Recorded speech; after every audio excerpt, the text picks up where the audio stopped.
Welcome to the podcast that questions everything, from conspiracies to philosophy, from science to religion. We will be looking at the construct of the illusion, and as always, we will question everything. Hello and welcome to Everything's an Illusion, the podcast where we question everything. I'm your host Rob Wallace, and I am joined this weekend, this week, this month, this year by Masato from Masato Toys. How are you, Masato?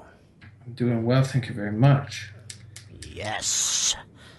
See, like Masato Toys forum.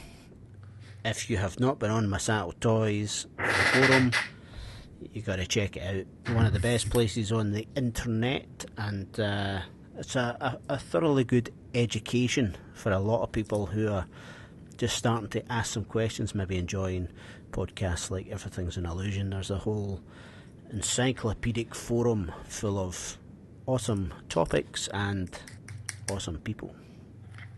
Yeah, and it's not that big of a forum. There's not a lot of people, but for the sake of like research and getting information, like you said, it's good for that because it's not filled up with, a million pages of jabbering. It's like you said, it's more like an archive, like a library of stuff. I've been posting there for a long time. Every time I find something interesting, I'll just put it there and just keep it there for reference for later. You can go through the back pages. There's a lot of good stuff in there.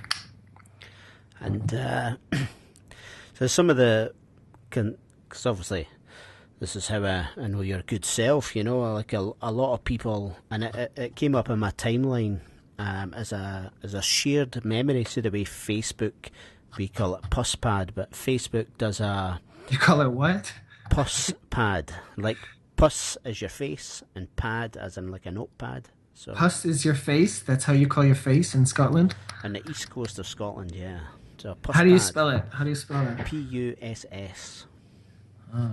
That has different connotations where I'm from. That's like in Scotland, like an American would say a fanny pack, kind of like a sort of bum bag. Yeah. And that has very different connotations here. Yeah. Yeah, you can't come up with a good name for those kind of things. They're all going to sound bad. Yeah, but they're cool as fuck, by the way. Like, really are super cool. Like a bag, a wee sort of man bag around your hip. Man, what's not to like about that? It depends where you're going. If you're traveling, yeah, you keep all your belongings there. But if I'm out for the day, I don't know. You're just not cool enough, man. Just not cool enough to wear the man bag, the bum bag, the fanny pack. It's what you get used to, I suppose. So in the on my timeline on Facebook came up your Steven Seagal figurine. Oh yeah. I think it was about 7 years or 6 years ago or something. I posted it, and this is obviously way before I had met yourself. And I reposted it again, laughing about the hair triangles and the various Steven Seagal. And I think it's quite funny that obviously that mixed martial arts art that I think you're famous for in the world is there's a whole other side, and people should go to this forum and check out some of your other stuff, like the political stuff, which I think is fantastic. Oh, it's just stuff was a long time ago. To be honest, I don't know. You were talking before we went on about small ticket and big ticket items and things like that. I'm not inspired to make that stuff as much anymore. Sometimes I am. I'll get an idea for a joke and I want to make it, but creatively, it's like I feel like, time to start working on some more quality projects. You know what I mean? 100%. Like if you like, I only got so much time. Like between work and family and everything, there's only so much time left to be creative as an artist. So it's like, where are you going to put your time? I always got more ideas than I have time. You know what I mean? Like I'd like to work on this project and this project and this project, but you can't. You got to pick, you know what I mean? You got to pick your battles. So that's something that's like, it's like it's a constant decision making for me. You know what I mean? What's important? Where should I put the time? And I think a lot of creative people go through this same decision-making process. In the beginning, you're creating lots just because you're learning. You're learning your skill, your craft, your techniques, and then as you progress and you've been doing it for 10 plus, 20 plus years, you're saying, nah, I need to pay my mortgage, or I don't want to make someone else's sort of ideas. I really want to spend potentially a year and create this masterpiece which I'll look back at and That's say, it. That's hey, it. When you get your own ideas, what comes out of you, you know. But sometimes there's a lot of different ideas. You know, I have different sides of me that want to be creative too. Sometimes it's just like, it's just for jokes. You know what I mean? Like MMA jokes, Steven Seagal's, just make people laugh. I don't know. It makes me happy sometimes. Other times it's more political, and I think that I have something that I want to say. I want to speak up, say something that I think isn't being said enough or something like that. And then there's other like more purely creative ambitions, right? So you got all these different parts of you that I don't know, I feel like I have to juggle and like not feel bad to give a little bit of attention to each one. You know what I mean? Like you get an inspiration to do something. Sometimes I'll feel bad because it's a lesser project while I should be working on the more important project, but uh fuck it. You know what I mean? Like you got to pay attention to the different sides of you, make the whole thing work together. and that's it, that big project thing, it's definitely. That's interesting. That's one thing. One of the things I was looking forward to talking to you about because I found out that you're working on like a big project like this, and I am too. I've been working on it for well over a decade now. It's been really important to me. It's like under all these little side projects that I'm doing, this one has always been my drive. My, you know what I mean? That's my real creative ambition. But it's so big, and it's like, it's a hard thing to manage. So it's nice to meet people that have something similar in mind that they're kind of striving towards, and how do you fit that into reality, you know? I'm the exact same. Mine's has been over a decade as well, Yeah. and there's so many things like yourself, art, music, writing, even physical art like sort of Brazilian jiu-jitsu or sort of like grappling. And but over the years there's always been this underlying kind of mass story attempt to explain whatever's in my world, and my interpretation of reality through a very large story. But the bigger it gets, the harder it is to weave, and the more Ah, time and the more creating a Photoshop. You can sit down and you spend 3-4 hours, boom, and you get a finished product. Sometimes you can sit down for 3-4 hours and you've only cut out 10 words, but you know that you've got to cut out, you know, 500 more, or this thing needs to be explained in a far better way because it's just not doing justice to you're the talking in story writing, yeah. making it. Yeah, man, it's a puzzle. It's a huge puzzle. The project that I'm working on, it was a screenplay. I like to write the screenplays. So I had an idea for a film a long time ago, and I tried to work it out. And the first one took me a long time, and I thought that one script was like that. One script to try to get it working and functioning and achieving all the things that you want to achieve in less than 120 pages and get all your, you know what I mean? Like there's a whole like architecture to screenwriting. But then, to my dismay, it spawned a part two, and I wrote, and then I had part two came relatively quicker, and I was really happy with that. And I'm just like, shit. Now what do I do? I got to wrap this story up, right? So my goal for the next bunch of the years was to try to clean up the story into a part three and have a satisfying ending and bring it all together. And yeah, that's been a fun challenge. Like you said, it's you never think you're done. You always have to go back, and I find it cleaning up is what I like to think about. Get it cleaned up, cleaned up, cleaned up, trim it down. You know what I mean? As much as possible. Just find the pure parts of what makes the story and try to cut the fat off, you know? And it was quite interesting, something you posted recently in your forum, about music and the power of good kind of background inspirational You movie told me music. about the Conan music, Oh and I man, did it. I've been listening to Conan music for a couple of days, and it's awesome. it's so dramatic, eh? It's like Oh, it's fucking. beautiful, but it's great. It's one of the best scores, man. And you can find these videos of like orchestras playing it and like all these like, fancy musicians in black dresses and stuff playing Conan. It's fucking. But like to me, Conan, Richard D. Howard, and Conan the Barbarian is for me one of the best films and the best kind of characters because he's basically fighting the reptilian overlords, and that's real shit. All right. Yeah, it's amazing how much that theme keeps going. But I agree with you. Did you ever listen to the director's commentary on the DVD? You can listen to the director. What's his name? Rob Milius, John Milius, Yeah. and Arnold Schwarzenegger, and they're watching the movie together, like reminiscing, and they're watching the movie, and it's really good, man. They tell a story about some of the first public that was able to see the movie was some like motorcycle gang down in the States, Hell's Angels or something like that. And they showed a private screening for this motorcycle gang of Conan the Barbarian. And John Milius was there and he's telling the story. And I'm thinking like, yeah, that's Conan. They all cheered. They all loved it. That movie's great, man. Yeah, I'm a big fan, and the what like in terms of like that kind of background music and getting like for me, Conan works very well for me because I think it's a great movie. Therefore, like I enjoy the soundtrack and I think it's powerful.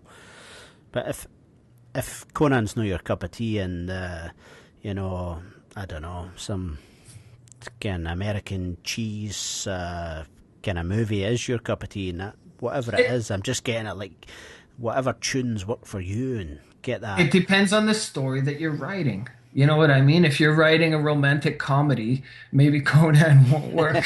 You know what I mean? So I listen to more songs. I pick songs that, like the first story that I wrote was very connected to like a time in my life. I was listening to a lot of punk rock music and stuff like that. And I kind of have this character that came from that era. So I listen to a lot of like punk music to get in the vibe for that music or for that story. But then there's like more serious sides of the story and more like relationships and stuff. So you got to find, what works for the story that captures the mood that you're trying to get to, right? But recently, like I said, I wrote the trilogy, so I had finished the third part, and I was just kind of weaving everything back and cleaning it up, and that felt epic to me. Like the whole story as one. I've been working on this thing forever, and I finally kind of got it together. So Conan music and that epic like movie soundtrack stuff that really got me in the mood to look at the whole story and think, wow, I wrote this whole story. Like, each part of it may not be so like grand and epic on that scale, but the whole story as one. I don't know. It put me in the mood, man. I did some good writing listening to that stuff. And have you actually completed all three parts now? Yes. And you have your ending, which I think is one of the hardest things to. Yes, I struggled with it for a long time, man. And completely scrapped one draft of the part 3. I thought I finished it about 2 or 3 years ago. I had finished a draft and I was like, yes, I did it.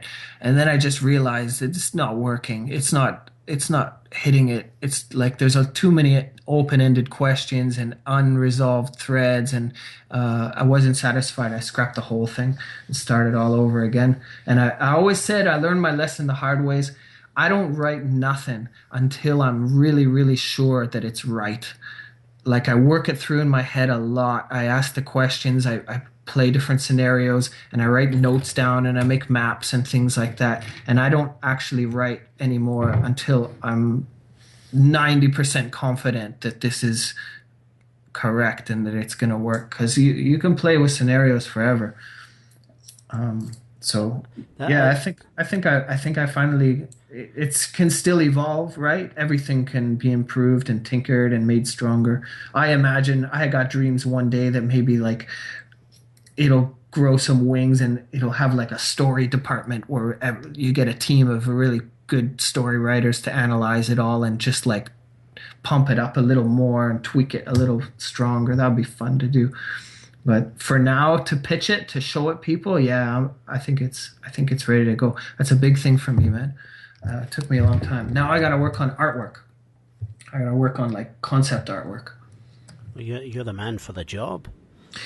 Yeah, but it's driving me crazy, dude, because I'm trying to find a style that works, that's not only efficient, that I can do, because I want to do a lot of it, right? Like I want to, and if I try to make every like painting a masterpiece, it'll just take me forever, and you know what I mean? So I'm trying to find like a simple style that's like gets the message across, but it's not overdeveloped. I just posted some stuff a little while ago on the forum. I've got some like early character designs for the stories. But yeah, it's like part two of this process. I'm trying to put together like a pitch, get some concept art going, character designs going, and see if I can start pitching, which is a really daunting thing to look forward to. So from a listener's perspective, we know that you've got 3 parts. We know that you've got again lots of concept artwork to pull out of your head, but as of now we have no idea of what it is. Do you have like a sort of 90-second pitch, kind of classic elevator pitch? You know, I think. You think what? Are you still there? Yeah, the first or the best pitch that I ever heard was for Alien. Yeah. And it was the 90-second pitch supposedly went Jaws in space. That was it.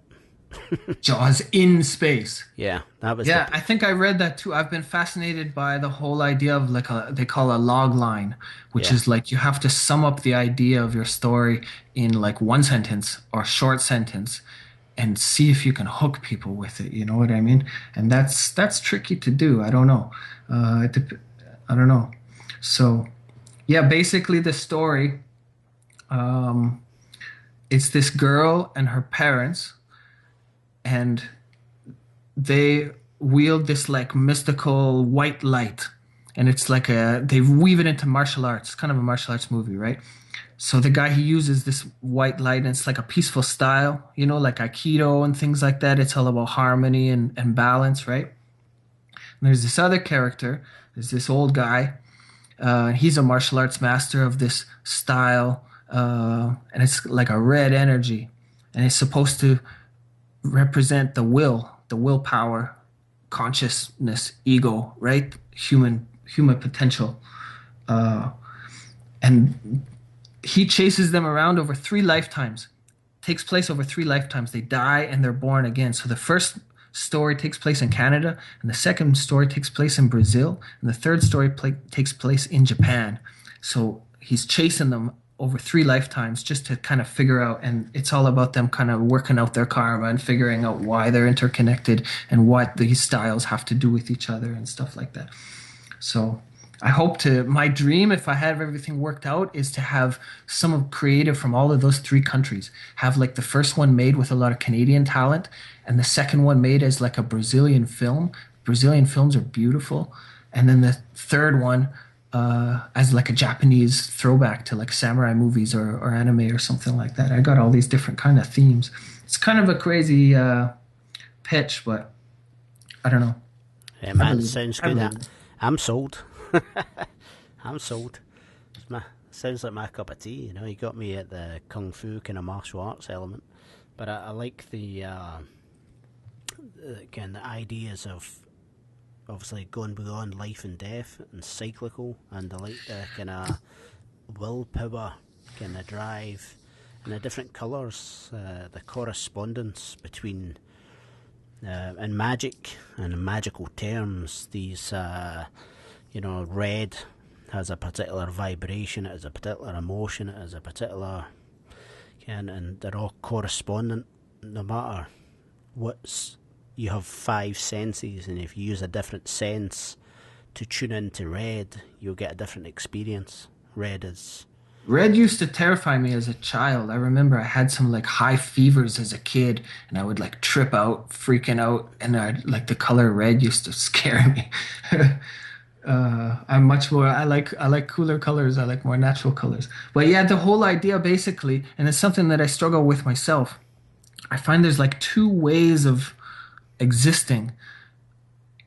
Like if you're familiar with ideas of like Taoism and stuff like that, uh, and like the idea in Christianity of like surrendering to God and doing God's will and things like that. There's a passive kind of way of living where you kind of respect everything and feel connected to everything. You don't want to do any harm around you, and you blow which way the wind takes you kind of thing, and you trust in God. You know what I mean? Like this kind of like passive surrendering. There's a power you get from this, like uh, and then there's martial arts styles that kind of come from that, like Aikido, like a more defensive circular style. You know what I mean? yeah, Bagua, Tai Chi, Qi Yeah, Gong. that's it. My brother, he's good at this shit, man. He's been doing it for a long time. He's like, it's pretty fun to watch him do his thing. And then, but then there's the complete flip of that where we can realize that we have like a willpower. You know what I mean? Like we have the power to actually influence our environment and make decisions, and we have like free will, and you can attack and destroy something if you want to. You can build something if you want to. You know what I mean? So it's an aggressive kind of philosophy of life, and deals with the power of the ego and what you can do with it. And there's no doubt that you can do great things with it, right? So it's kind of these are kind of things that I've been feeling for a long time, and it's kind of fun to kind of put them into some kind of like a visual context and like a story, like a myth that kind of describes these two ways of being. And in the end, the characters have to figure out that, like you're more like one than the other, but that's kind of a weakness, not being able to understand the other one. So I don't know. It's just fun ideas. These are ideas that are important to me. It's fun to put them into the story.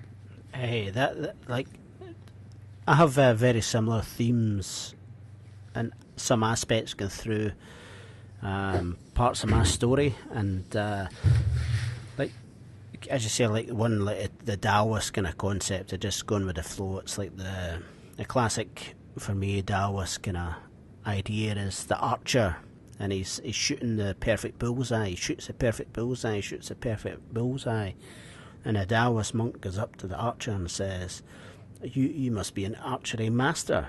This is fantastic." And the guy like strokes his ego and acknowledges how awesome he is. And then the Taoist says, "Come with me."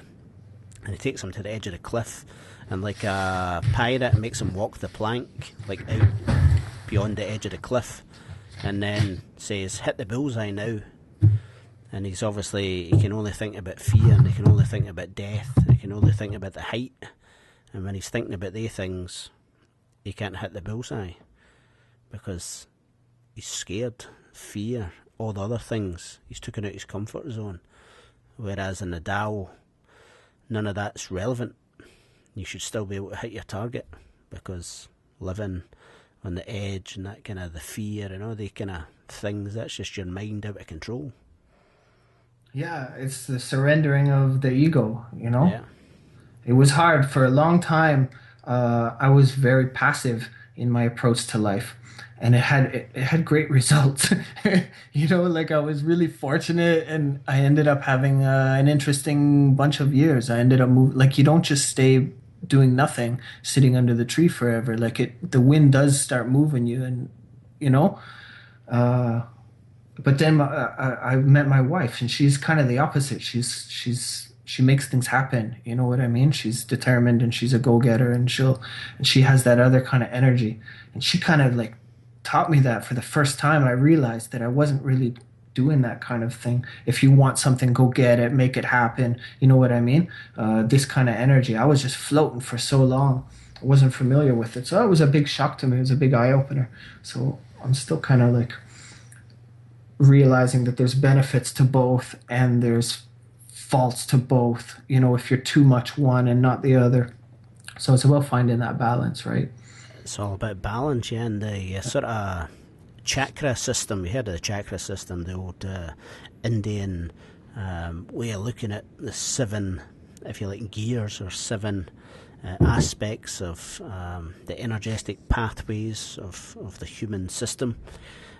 People who float or are just, as you say, going with the flow and are very creative and always asking questions about God and life and philosophy, and they have their sort of upper 3 chakras, the kind of crown chakra, the third eye, and the brow, the throat open. And because it's almost like a scale in itself, it means that the lower chakras, the one at the base, the sacral, the solar plexus, the ones that keep you grounded, are smaller. It's always in proportion, and vice versa. When you're somebody who's always can go get it action, then your bottom chakras, like the colours red, black, yellow, orange, they're all very Is that the established. colors? Is that the way the color works? The bottom ones are warmer colors and the top ones are cooler colors? Yeah, so it goes from black and then red, orange, green. And white at the top, no? Yeah, white at the top. Then it goes into the kind of blue, purple, violet, white. That's fascinating, man. I never heard that about the colors. I also never knew that the top ones could be stronger than the bottom ones. I thought it had to work, that the bottom one had to work for the next one to work, and then that one had to work for the next one to work, and the top one only worked. I'm not an expert at this. I'm 100% possible that I'm wrong. I'm just saying the way that I thought about it. Is that wrong then? That they don't work successively. You can have some of them at the top that are open and working, and the other ones could be blocked. It all depends on your makeup. So they're all working, and the open, the chakra system works and opens just like so a male will go through puberty between the ages 11 and 14. Yeah. The chakras open at particular times. So the first chakra to open is the base chakra, which is black and red, and it's These are not supposed to be open before puberty? Well, the very first one opens at birth, and it's to do with blood, family. It's to do with rooted things. It roots you to earth. It's the earth chakra, if you like. And as you progress That's up, the elephant one, right? Ganesha or whatever they call them. so right at the very base, and then the next one is the round about sexual energy, and it opens up round about puberty, and it's to do with movement. It's about sexuality. It's about puberty, and then So what about the upper ones? Do they work before puberty in a younger child? Well, they would all work, but if you just take systematically them opening, so the next one would be to do with self, knowing yourself, knowing others, having an awareness of self, self-confidence, and that opens when about 17, 18, into their 20s, and then the heart can love, and it's like a natural progression of a human life, and you Wow, I never heard that before. Love, and then so what stage are we in now? What stage are we in now? Well, I'm in my kind of 36, 37 sort of age groups. I should be in the sort of opening of the heart. Again, I should be at the stage of really cementing who I am and knowing who I am, and self-confidence and being aware of self, and moving into sort of love for myself, love for others. What's after the heart is the throat, right? The throat's to do with communication. The throat is communication, exactly. Exactly. The ability to speak, to create, to. That's interesting, because you better know who you are before you get up and speak. Yeah, and you know what I mean? Like you better have yourself figured out before you're ready to go up on the stage. But obviously, you can love before you know yourself. But your relationship and love only really comes about when you know yourself. So if you think of it as a timeline, each of them have their, if you like, have their own job. But you can, and a lot of the time people are, like, say, a psychic. If you got like a psychic church kind of thing, there'll be a lot of people there that are completely like blasted open with the crown, the brow, the throat, and where their ability to stay grounded, to stay, sane in a steady job, etc., or the lower kind of base grounding colours is almost non-existent, because they are really kind of moon men or moon women, and they live. I can relate to that. To be honest, the most of the time I feel like my whole sense of existence is very like dreamy and floaty, and it's like it's amazing that I can still manage the responsibilities that I have in the real world, you know? Like I feel like I just barely have one foot enough on the ground to keep things running. So I can relate to those people, and I like those kind of people. I've met a lot of those people, made friends with people like that. I got a lot of empathy for them because that's exactly how you describe them. They're way out and they're sensing a lot of things and they're experiencing a lot of things that we don't see, but they can't seem to bring themselves back into this like 3D form, you know? And that's the, I suppose, one of the very interesting things about, like, back in the day, obviously, some, over a large period of time, some Indians and various other people come up with, and there's different systems and different, Taoism have their own system for doing the same thing. And modern psychology have a very similar thing about the different ages of kind of self-awareness and these sort of things, but they talk about it all in psychological kind of terms. But it's the same sort of thing, human development.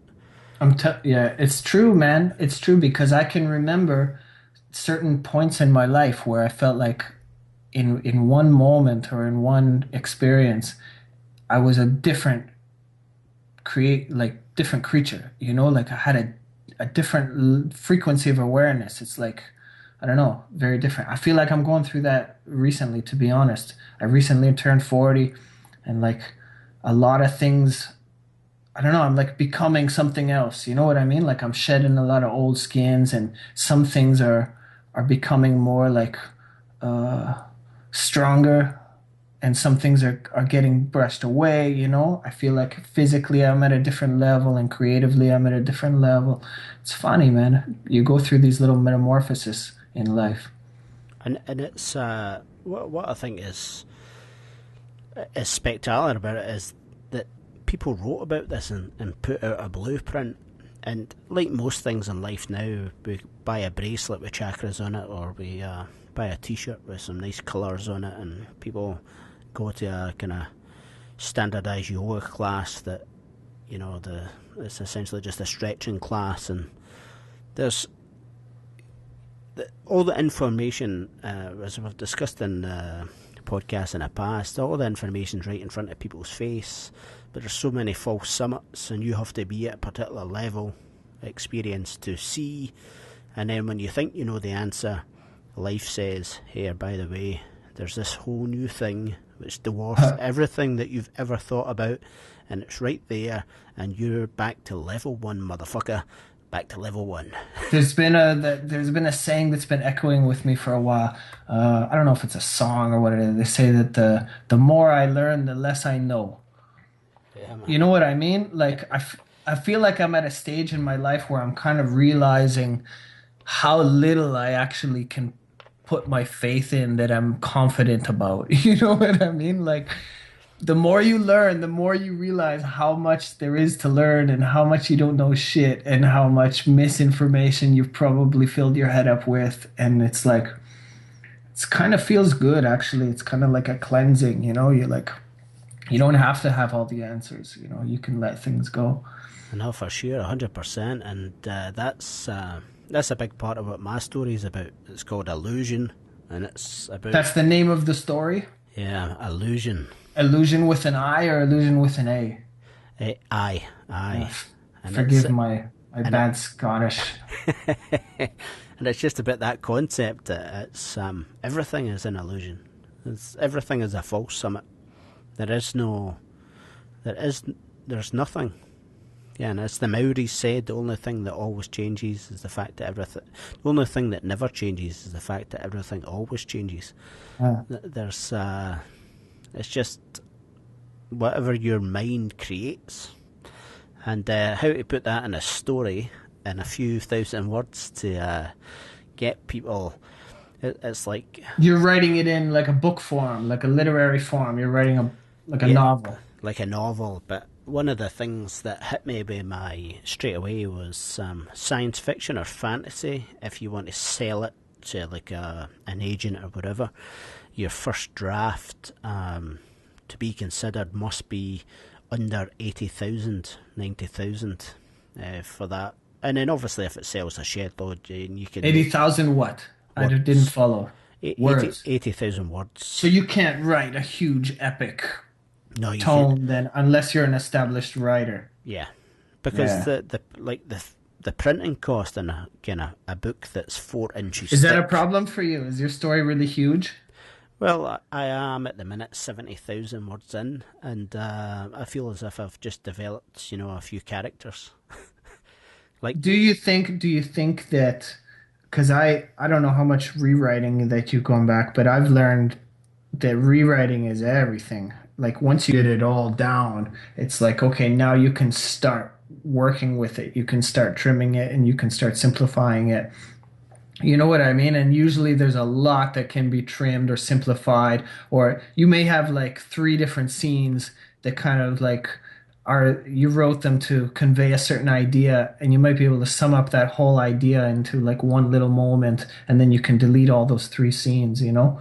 Um, no, I wonder about that writing books because it's so long and there's so like so many pages and so many words. How do you go back and clean things up? Like that's what I like about screenwriting. It's like it's very sparse. You can go back and you can grab this scene and put it there and you can change this and it's quick. You can mess with it.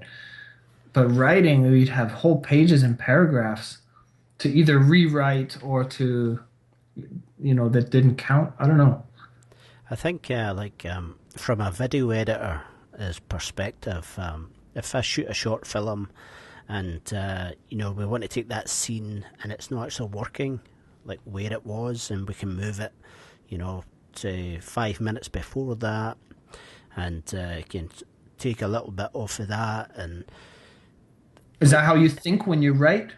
yeah, when I write, I use as if I'm filming it, Yeah. Yeah. and that allows me to visualize the scene and see what's in the scene and what's important. Just like you use a camera to really focus in and show, like a comic book, And you hear the Conan music in the background. and you're like, yeah. Yeah. Arr. So like, but each of my so the way I write is very, I don't know if it's different, but I think it's different in the sense of I basically ask myself questions and allow my subconscious mind to answer, and then I just write, and then after like I've spewed out say 4,000 words, I look back at it and I'm like, okay, that's interesting. I see where that went. That went there. Okay, and then I'm driving, and my subconscious mind just sort of like You mean literally like driving a car? yeah, driving a that's car. good times to think. Yeah. Driving in the car by yourself is beautiful times to write. Picks up the story, gives me my solution. I was like, oh yeah, now we're talking, and then that could maybe be a year later. Yeah, I've waited sometimes for way over a year because I know there's a feeling that you get inside where when you found something that's like it's a correct piece of the story, that's the way it needs to be. You know what I mean? Like you're trying to hit a certain tone. It's like putting a guitar in tune. You know what I mean? It's almost there, but it's not there. But then when it's in tune, it sings. It's like that's it. That works. And sometimes I wait forever for that. I'll have a simple question about a certain character or something like that, or a practicality. And I'm like, okay. And I can come up with 100 different solutions to the question. You can rate a good Hollywood flick easy and just say, oh, okay, well, we're just going to write it this way and that solves the problem. You can solve the problem, but does it ring? Is it true to what you're trying to say? What the mess, like this tone of the story that you're trying to hit? Sometimes I wait forever, man, and I just wait and just wait and wait and wait and until it comes and then it sings and then you're like, yeah, finally I found it. That's it. And then you can go put it in. I don't know how writers write under pressure Yeah. or under timelines. They must not really care about their story. It must be, well, like I'm an illustrator, right? I do a lot of work that I don't care about and that I don't, it doesn't even bother me how good it is because it's just on a deadline. I just have to do the best job I can do by the deadline and then send it in. Maybe it's like that. I don't know. I think it's harder when you're writing something that's really personal to you when it's your own personal little masterpiece that you're working on. And I think that's the difference there is I touched on it earlier on, is when you decide, this is the project. I'm going to work on this. This is my project. This is my writing, my expression, When you have the guts to say, okay, I'm going to go for it. I'm actually going to try to make this. yeah. And it's such a hard thing to try and express whatever the fuck it is you're trying to express, and releasing your inner world. Because nobody actually, apart from your partner and maybe your children, your family. My wife hasn't read my script. I think she read the first one. She doesn't know the other ones. But I don't mean like reading I mean like actually releasing your inner world. Like how we think, how you potentially experience or could experience or create a very different world. Inside the pen and the paper, to write that down and open your imagination to others in a kind of long, deep kind of story that tries to ask the questions about religion, about life, about love, about death, about whatever. What's sad is that in most, I don't know what it's like in the book industry, maybe it's different, but those kind of stories I find, hold on, I'll just let this go. It's not what the big studios and people are producing. You know what I mean? That's one thing that bothered me so much, is because when I first got the idea for these stories and films, I was in love with movies. I thought movies were the coolest thing in the world. I thought that it was the most amazing. Like, I would find a DVD of a movie that I liked and I would put it on my shelf like it was gold. It was just like, here is a masterpiece. This is like, and I still think like that. But over the years, I've become much disillusioned with the whole Hollywood industry and the movie industry. I see it as a lot of propaganda, and I see a lot of like, I don't know, it just really turned me off. I'm not so excited about movies anymore. The art form, yes, but the industry, no. I have a friend of mine that I talk to sometime who has a lot of experience in top entertainment. He's been in some Hollywood movies. He's been in a lot of TV shows and things like that around. And he tells me all the time, he's really cynical, eh?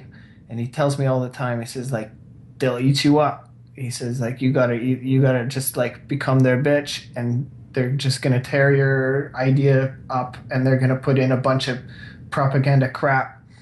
And anything that you hope to remain integrity of your project and the vision, he said, forget it. It'll be gone. That's the price you pay for wanting to get into the industry.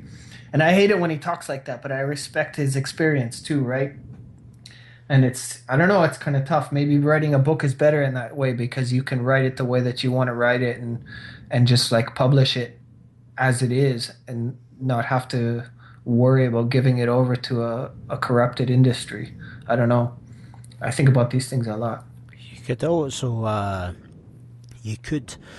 create various kind of crowdfunding, etc. Nah, it's like you said, big ticket or small ticket. I always swore, man, this is either gonna be a big ticket or it's not gonna work. I'm not gonna make something crappy. They always say, oh, then you could get the connections to make your next film. And I keep telling them I don't want to. I just want to make this one. That's it. But small ticket doesn't necessarily mean crappy. Small ticket, in my sense, small ticket just means making £1 on a sale or making $1 per sale. Okay. Whereas as a creative individual, a lot of times you get fucked over if you attempt to make things which are $1 per sale, like print and demand t-shirt designs online, or you write a book and you sell a book and you make £1 a book, because unless you're selling 10,000, 20,000, 30,000 units in a year, you're not making any money. Whereas if you can create something which is a big ticket item and you sell the script for 20,000, you only have to do one. You're busting your balls for £1 a go. Like, for instance, in my experience, I wrote the book Smartphone Media Production. It's got 10 years of my knowledge and experience. The book goes for £10 or $10, but I charge £40 per hour if you want me to call you or to work for you. Yet people purchase me, but don't purchase my book, which is kind of... Well, they purchase you because they don't want to do it themselves. They want you to do it. I know, right? for sure. And it's a completely different kind of person that will buy the book, that will say, let me do it myself. So I can sit and make a video for someone for 4 hours, and it's the equivalent of selling 200 books. 200 books, yeah. Yeah. That's like the book. I got a book on print on demand too. You may already have a copy of it. I don't know. I do. I can yeah, they ain't making no money off of that one. But that was never. I got like $2 a book or something like that. But you have to have a marketing machine behind something like that in order to sell anything. I really pity these people that think that they get excited about, they've made a product, and then they kind of hope that it just sells, and it's like, there's so much more to it than that. You really got it. And that's what bugs me about the creative world right now, whether you're making films or whether you're making music or whether you're writing books or whatever. 100. All these industries have been taken over by these huge, big monster corporations that you can't compete with them. You can't compete with their budgets. You can't compete with their promotional budgets. You can't compete. You know what I mean? And we've been kind of conditioned to think that only stuff at that level of quality is worth watching. You know what I mean? 100%. Hollywood movies are so overdone. They're so big and they're so beautiful, and the special effects are so, like, the music scores and all this stuff. It's such a high level, and so anything else next to that, I don't know, you're not going to make it, even if it's cool. And it's hard to, like, for instance, like print on demand. So the first book I published was print on demand, and the book that I just wrote, I decided to become the publisher. I decided to buy the ISBNs, become the publisher, send it off to a printer, buy 100 units, control... So you're paying up front, though. You're paying out of you're investing money in buying books. Yeah, and I decided... And then how do you sell them? Where do you send off, like, boxes of them to different bookstores? Well, there's a beautiful thing. No, to answer that, and yes. So I chose to do it this way because it means I control the quality. I thought the print and demand in my first book, the quality of the paper, the print, all that kind of It's a little cheap, eh? So I went and now I control everything, the quality, etc., etc. So, as you say, like, the next thing is getting into brick and mortar stores, or getting onto Amazon. Amazon wanted 60% of retail price. So by the time you print the book, send the book to Amazon, etc., etc., there was about 30 pence, so 30 cents being made from £15. So you can't sell it through Amazon. And then to get it into bookstores, you need a distributor. And a distributor will only take you on when you're selling a minimum of 20 regular per week. But you can't sell 20 regular per week unless you're in physical brick and mortar bookshops on their network. So it's a catch-22, because obviously a big publisher can say, we'll take these titles because we're selling these titles, and they're selling. So it's that you see, the whole industry is not designed to assist And my job day to day is marketing. So, like my website for the book, it ranks for all the keywords that I'm targeting. I spend a lot of time writing blogs, social media, blah blah blah. But it's time for a small ticket item.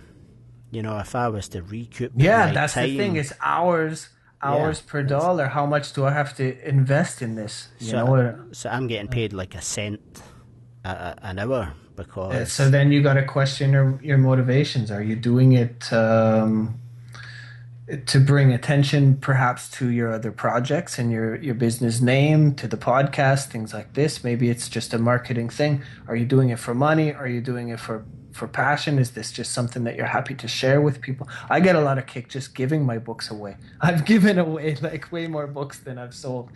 I buy them and I just keep them. And if I have a good opportunities, I like to slip them onto bookstore shelves and things like that and make it look like it's for sale. And then if anybody picks it up and tries to ring it in, it won't register in their machines. That's fun. But these are the sort of things that, creative people, and I suppose it's a classic thing of being creative. You're either kind of poor on the borderline, or you're very wealthy. And the kind of middle ground creatives have kind of, if you like, left creativity behind and became managers of other creative people. The only way, I shouldn't say the only, I'm talking generalization, but these days it seems like the only way to really be financially successful off of doing your art is usually to have sold out to one of these big record producers or Hollywood studios or something like that. I think about music a lot. My kids, they're like 13 and 9, right? And somehow, I don't know how, well, I shouldn't say that. They know a lot of pop songs. I don't know. It just gets in their heads, in their minds. The pop songs, they're everywhere, right? They get in the car, they like to listen to the radio. And I tell you, these stupid radio stations, they play the same 10 songs all day long, all week long. You can go through the stations and there's the same songs being played with all the music out there and all the musicians out there and all the great talent out there. They keep playing the same fucking songs again and again and again. The high gloss, super record produced, you know what I mean? All these they have multi-million-dollar marketing budgets behind them to get played on the radio. And they sound great, right? They sound perfect. It's like I was saying about Hollywood movies. They're so overdone and perfectly produced and everything. But here's the kicker. Here's what makes me sad. My kids, they like that sound. They like that. And if they hear any music from like a real band or that wasn't produced or recorded so perfectly, it sounds old to them. It sounds... You know what I mean? Like when you watch like an old movie in black and white or something like that, it looks ridiculous to us. It's hard to really appreciate it. It just looks too old. That's how they feel, right? That's the exact same when somebody picks up your kind of cheaply produced print-on-demand book, and it's a sort of subconscious cultural thing to not even read what's inside, but just to reject it based on quality. I think we've been conditioned for this, and I'm hoping that it breaks. I'm hoping that there'll be soon, especially with music. I feel a lot of pain for musicians because it's not like you have to write a big book and have it all perfectly edited, or you have to make a great movie and all this stuff like that. If you're musical, you can think about it this way. In the olden days, before there was the big Hollywood machine and before there was MTV and all this stuff, there was like buskers in the street, right? There'd be performers at the festivals and things like that, and there'd be musicians playing here or there. If you were good, people would hear you. You would be good. If there was some guy strumming his banjo on one end of the square and he sucks, and there's another guy playing some other instrument, but he's a master and he's rocking it, you're gonna hear it right away. And the best musicians will go to the top by virtue alone, right? It doesn't work that way anymore. You have brilliant buskers in the streets. I've seen buskers in the streets that'll blow your mind. Are they getting a record deal and getting on the radio? No. You know what I mean? It's like a filter. It's like some firewall, and it's. I'm hoping that we get to a point where it's like we can't be impressed anymore by the Hollywood special effects. You can make your big, huge $30 million Avengers movie with all the cutting edge special effects and everything. But if it's empty of character and story and meaning, then it's empty, and people will stop being impressed by that. I'm hoping that and music too. You want to really, how much Jay-Z can you handle? You know what I mean? Let's get some real musicians that have something to say. I'm hoping there'd be kind of like a revolution like that where people start paying attention more to. It's like buying locally. You know what I mean? This kind of mentality where you're going to give your support more to the local artist that you know is actually good and putting in his time and isn't just being like paraded around by, some record guru guy. You hear what I'm saying? And more attention to indie movies, like the old days where the indie movies were kind of cool. Those drive-in movies, it was a genre in itself. People would like those kind of movies because they were done on the fly by a. You know what I'm saying? 100%. Like, Can you see that, or do you think I'm just dreaming? Do you no, no, think that? I'm with you 100%. I think if the music industry goes down the pan tomorrow, one of the good things about having totally horrendous pop music is that a lot of bands are now making no money, and and this is a good thing. That's what my friend. But it's Sorry. a good thing in a strange way. And the strange way is because they're not making any money via Spotify. 10,000 downloads gets you a penny. They now make money by playing live, and you have to be good to play live. If you want to sell Yeah. somebody So if you're a a ticket, manufactured artist in the studio, you're yeah, going to be lip syncing on stage. But then it's all about the special effects, right? It's all about your stage performance and the costumes and all that kind of stuff, right? I had this guy I was talking to. He was telling me the same thing. He used the example. I don't know if it's accurate or not. You know that song, that happy song that we heard everywhere you go.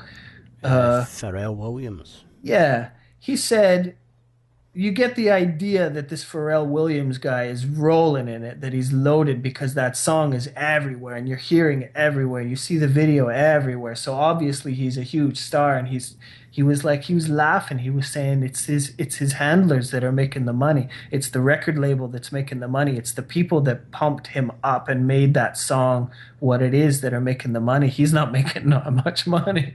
It's an illusion, that he's behind it, that he's responsible for this song going viral.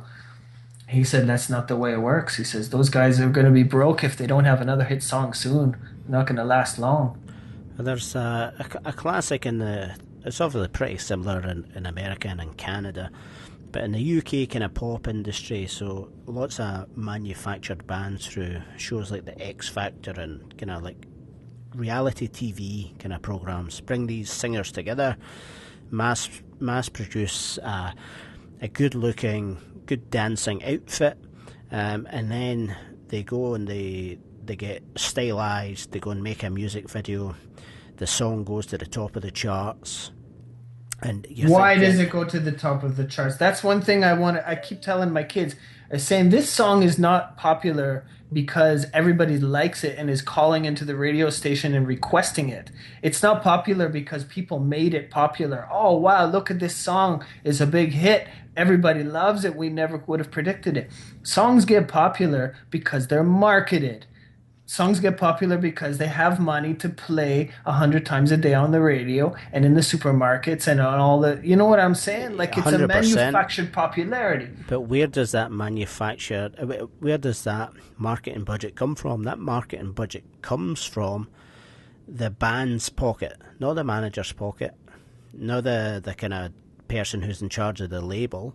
So that boy band got, say, £20,000 spent in their music video, 10,000 on their transport, their clothes, their new look, and they get paid 50,000. So there's like 10,000 left. They get split 5 ways, so they get $2,000 each or £2,000 each.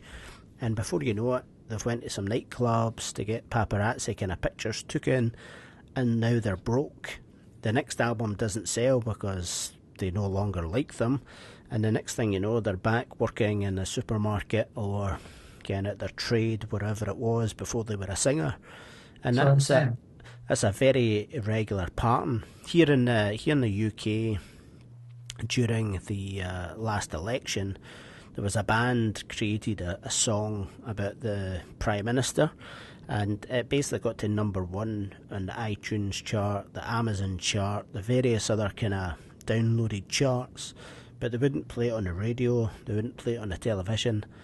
That's what I'm saying. How many movies and how many big music hits do you ever hear with a meaningful social message criticizing or questioning government, talking about war, talking about any of these like things that people like Bob Marley sang about and things like that? You know what I mean? Zero. You'd never see it. You just don't see it. You just don't hear it. Tell me a celebrity that is very politically outspoken. I'll find you somebody who's not getting a lot of deals these days. You know what I mean? It's maybe different in Canada, but we have a lot. Do you in Scotland? A lot of what? Like musicians? Musicians, comedians, actors that are all outspoken. Maybe I'm out of touch then. Maybe I don't know. And people. Because I don't know. I think that there needs to be. I mean, where Western culture loves its entertainment, but yet we keep supporting a style of entertainment that doesn't really support the artists.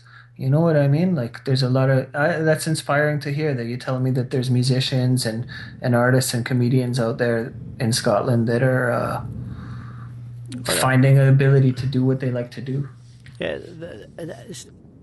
definitely we have, but at the same time there is, you know, like today is a Friday night, there will be some sort of generic singing or music television programme on this evening at the prime time of, say, 8 to 10 o'clock, which will have, you know, something that will inspire young people to think that singers or, again, being in a band or dancing or something like this is, you know, your route to stardom, your 5 minutes of fame, but it's only open to people who are beautiful, only open to people who are athletic, only open to people who are, you know, the right proportion and I find what do you think about those contest shows, America Can Sing or whatever, America's Got Talent, stuff like that, because they seem to promote the opposite on those shows. They seem to,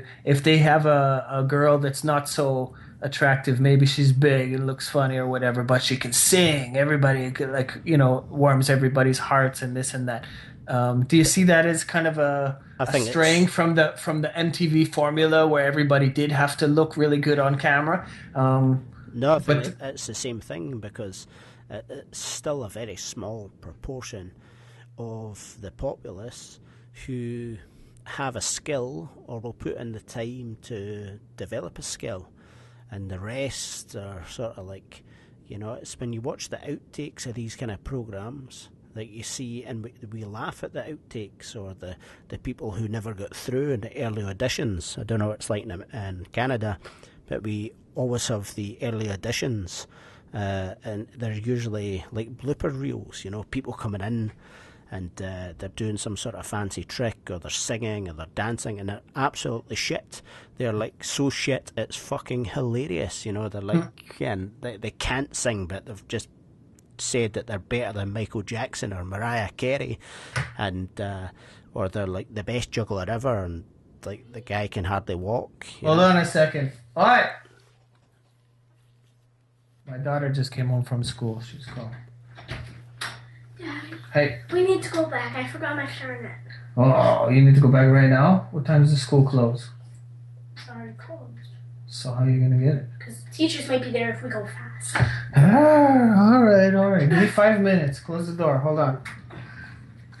Hey, here's the joys of parenthood. My daughter just came home and she says, I got to go to the school to get something. That's all good, my man.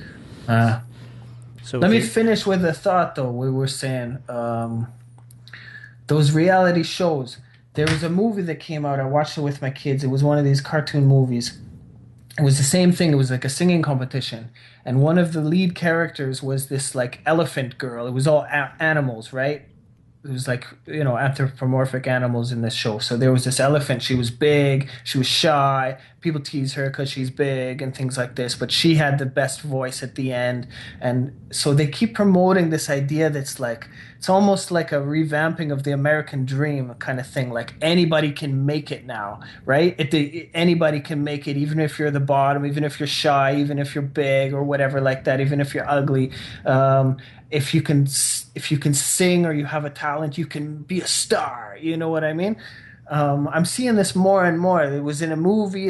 It's in all these television shows, these competition shows, and I don't have the answer. I'm just thinking about it now in our discussion. What is that? You know what I mean? Is it honest or is it some kind of a trick? Because the industries aren't really allowing that to happen. So is it some kind of like a dream that they're pitching for all of us that anybody can make it, whereas I don't think it's a dream. You know what I mean? Yeah, but if you look back, say, 20, 30, 40 years, some of the best actors in the best films were not good looking. They were just fucking amazing actors. And the problem is... And a good story and a good idea, and you've captured something, It's look at like Alfred Hitchcock. And today it's went so far that you've got to be this good looking, good singing, good... And they're starting to realise that that's why everything's shit now. Yeah, because they focus more on the... Superficial. On the gloss than the story content. They get the good actor, they get the big budget, they got this effects house, okay, we'll work on the story later kind of thing. That's what I'm hoping. Maybe we'll have some kind of a revival of more creative appreciation, that if somebody can make a good indie movie, what we need is like theaters that will show these movies, right? Because I don't go to the cinemas much because it's all Hollywood stuff, right? If we had a cinema in my town that showed the indie movies from around the world that are getting the most attention and getting most buzz and stuff like that, if there's a cool film that's, you know what I mean, I would go to that cinema way more, right? In Glasgow we have the GFT, Glasgow Film, and that's all they do. And there's even a local meetup every month. I think there's cinemas like this in Toronto too, but I'm a little bit out of Toronto, so... Well, I don't know. Let's hope towards something like that. Let's keep educating people to realize the level of quality that they're actually getting from these high overproduced stuff, and realize how much gold there is out there in the musicians that are, playing in the subways or at this little bar at night on, you know what I'm saying? And pay attention to talent that comes from grassroots. I think for me, I would just like to finish on a note of every single person has their own creative whatever it is, and we should switch off the telly and spend some time with ourselves, whatever it is, music, writing, art, be your own, our own X Factor or Americans Got Talent, be your own. And that doesn't even mean that you have to make something. Yeah. And put it out there and be famous for or whatever. Like you said, your art could be your jiu-jitsu or your you know what I mean? Like, don't equate success with how much you sell or how many theaters. You know what I mean? Like, it's always nice to get a bigger audience as an artist. That's what we strive for. But I don't know. Start to take that out of the equation. That the way to judge your art is on this big Hollywood scale. You know what I mean? It's an unrealistic scale. There we go. Now that's a podcast and a half. Hey man, we got a lot of things in common. I like talking with you for sure. We didn't even hit on politics or jiu-jitsu or anything like this. Yeah, man. But there's plenty more time for plenty more podcasts, and come around the forum too. We can chat about stuff. Like I said, I just put up some character designs for that script in the creative subforum, so go check that out. I gotta take my daughter back to school. We gotta pick something up. I'm amazed that I got this time in. I'm telling you, my life is so busy these days with kids, and I got, my wife has her own job going on that needs help sometimes, and my work and the kids and all that stuff. So even just to get an hour here. It's been a good little break. Thank you. I appreciate the time, and have a fantastic jaunt back to the school, and I'll post up all of your links, etc., on the podcast page. I hope to hear more podcasts. I want to get the bearded master of sci-fi back on. I want to hear you guys again. You guys are awesome. So they are. Yeah. I'd like to talk to him sometimes too. You're telling me that he's directing plays and all this stuff. He sounds, like a wonderful guy.